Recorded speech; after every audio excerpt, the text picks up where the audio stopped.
Alright, so the Boogeyman has slowly creeped into theaters. The latest Stephen King adaptation, and I'm not gonna lie, there's some scary stuff scurrying about here. So in this video, we're going to be breaking down this latest Fright Fest, explaining the ending, differences between the movie and Stephen King's short story, the symbolism of the Boogeyman, along with our thoughts of the film. Spoilers inbound, so if you haven't had a chance to check it out, then I highly recommend you close the closet door now. But do please hit that like button and make sure to subscribe for breakdowns like this every day. With all of that out of the way, thank you so much for clicking this. Again, I am Jared. Now don't turn off that light. Dad, you have to listen to me. Okay. I'm listening.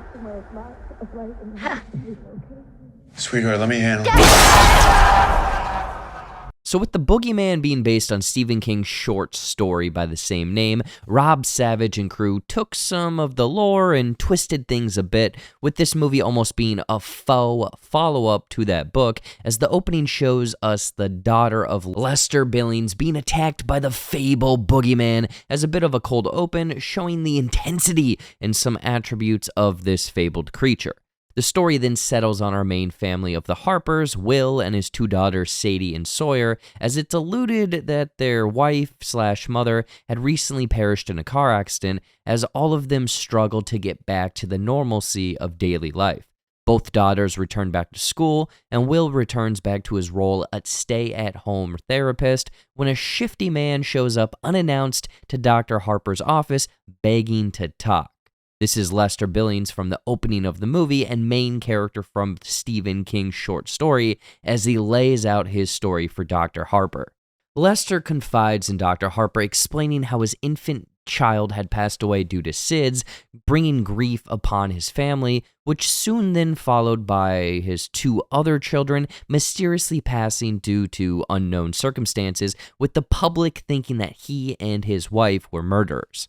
However, Lester believes that he and his family were being stalked by something of a supernatural entity, showing a sketch of it to Harper while being frightened by the slightly ajar closet in Dr. Harper's office. After some reassurance, Will calls the authorities because of Lester's erratic behavior, as Lester then wanders upstairs of the Harper's home. Sadie had ditched school earlier that day and hears some strange banging and rustling noises coming from their late mother's art studio. She then finds Lester's lifeless body hanging from the back of the closet door in her studio.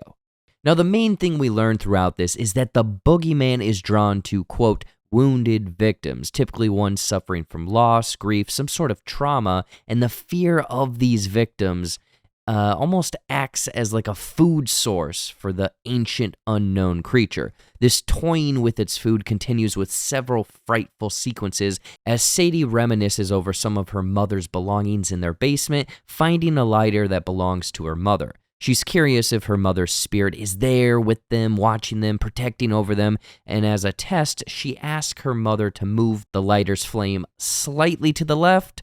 However, the flame does not move. These further attacks cause Sadie to wander into the Billings' old home, only to find Lester's wife acting all crazy old lady type, hunting this unknown beast like the old man from the end of Jeepers Creepers 2. This is where Sadie learns of the monster's tendencies, its motives, and so forth, leading to her and her family having a much larger target on them, as later that evening, the Boogeyman drags around the young Sawyer, tossing her into the television set like a 2008 Rogue Wiimote while playing bowling, sending her to the hospital. Lester's wife calls Sadie at the hospital, telling her that she's found a way to stop the beast, but it's all a trap, tying up Sadie as bait to lure out the old Boogeyman from hiding. But the thing is, the room is rigged like an adult Kevin McAllister contraption, resulting in the Boogeyman being pelted with dozens of shotgun shells once it steps on a tripwire. Like Dutch always says, if it bleeds, we can kill it. So with this new information, Sadie runs home to find her father and sister now prisoners to the Boogeyman, almost using them as bait to get to her. Sadie goes back down into their basement, Casey Jones style, fighting off the creature with a hockey stick until she's pinned and her essence is slowly devoured by the boogeyman.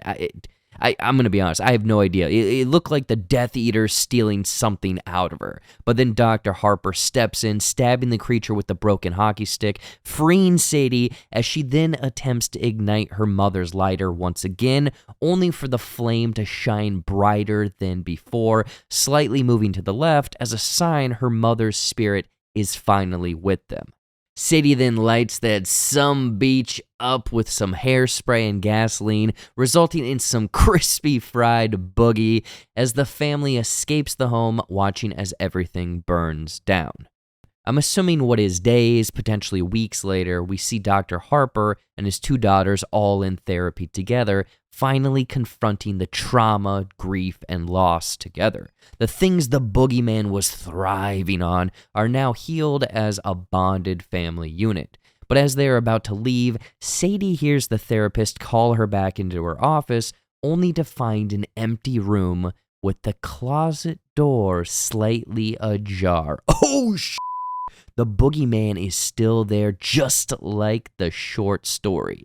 But instead of fear, Sadie closes the closet as a symbol that she is healed, the past is in the past, and she is okay with moving forward with life.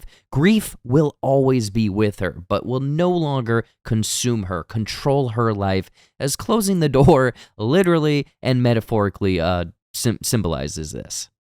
As for the boogeyman, overall, I think that this was a somewhat effective horror film. Some might say that it's more of an elevated horror film because of the real-life metaphorical implications of it dealing with, a lot more things that people can probably relate to themselves, from the loss, the grief, depression, and so forth. But it's also a creature feature monster movie, so it's kind of in this weird position trying to pull overtime. I was scared, do not get me wrong, and the camera movements helped with those frights, whether it be panning to a character to distract us from something in the background, or the boogeyman, like I said, is just lurking around in the background for an unsuspecting character.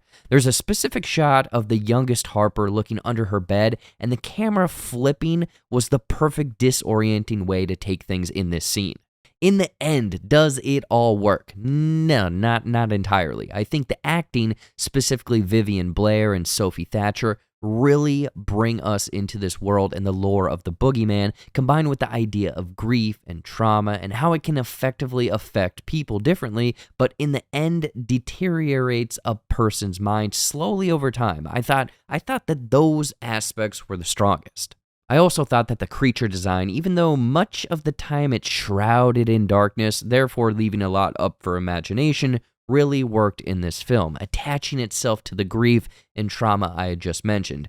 I'd give the boogeyman, I don't know, a 6.1-ish out of 10, just because it doesn't necessarily do anything new. It's quite paint by the numbers, predictable, and the lore and mechanics of the boogeyman are sort of left to, again, our imagination. It's taking elements from It Follows, Relic from 2020, Smile, Darkness Falls, and a few others. And is it teleporting? Are there multiple of them? Was it a human at some time? Or is it literally just a creature from Monsters, Inc. trying to make a living, folks? It is tough in this economy. I don't know. Anyway, that is everything that we thought on the boogeyman. Was this one of 2023's scariest movies, or was this just another horror movie running through the motions? Let us know all of your thoughts in the comments down below.